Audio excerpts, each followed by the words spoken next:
Merci, Madame la Présidente. Je vais commencer mon amendement par une citation. « Jamais nous ne tolérerons que soit rogné un seul des avantages de la sécurité sociale. Nous défendrons à en mourir et avec la dernière énergie cette loi humaine et de progrès. » C'est ainsi qu'Ambroise Croizat acheva son dernier discours à l'Assemblée nationale le 24 octobre 1950. Désolée, c'est Ambroise Croizat, c'est pas moi, ça va peut-être vous détendre. Donc, la suppression de l'ONDAM est la première étape pour mettre fin à la destruction de notre système de protection sociale orchestré par les différents gouvernements qui se sont succédés depuis sa création en 1996. Pourquoi nous souhaitons sa suppression?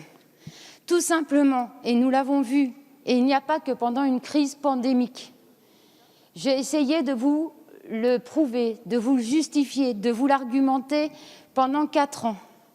Nos EHPAD souffrent d'un manque criant de soignants. On en est arrivé à des cas de maltraitance institutionnelle, tout ça parce qu'on n'y met pas les moyens, tout ça parce que chaque année, sur ces bancs, nous vantons un ONDAM où nous nous battons en disant 2%, 2,3, 2,5, 3%, nous on aura dû, non il faudrait 4. C'est cet ONDAM qui fait qu'à un moment donné, nos patients, nos résidents ne sont pas soignés correctement et que nos soignants souffrent. C'est pourquoi je vous propose par cet amendement de supprimer l'ONDAM.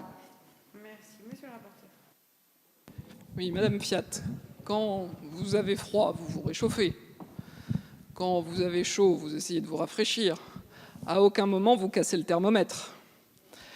L'ONDAM, c'est un thermomètre. C'est un outil de compréhension et il est ce qu'on en fait en réalité. Et on voit bien à quel point il est souple comme outil quand, lorsque, avec la crise sanitaire, il faut déployer des moyens et quand on met en œuvre le Ségur de la santé avec un ONDAM qui augmente de plus de 6% l'année dernière, c'est bien que il est ce qu'on en fait. Il est un outil de compréhension, de pilotage des politiques de santé. C'est l'objectif national de dépenses d'assurance maladie. Donc un avis défavorable. Madame Fiat. Monsieur le rapporteur général, quand vous avez froid, vous voulez vous réchauffer, vous vous faites une tisane.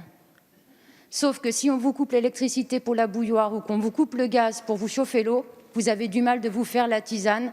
Et du coup, une tisane avec de l'eau froide, ça ne fonctionne pas.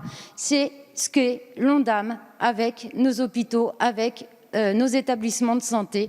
Si vous coupez l'électricité et le gaz, vous ne faites pas bouillir la marmite, vous ne faites pas votre tisane et vous ne vous réchauffez pas. C'est comme pour la climatisation, si vous avez trop chaud, monsieur le rapporteur général, ça va être compliqué de vous rafraîchir. Je viens de démonter votre argument. Si je mets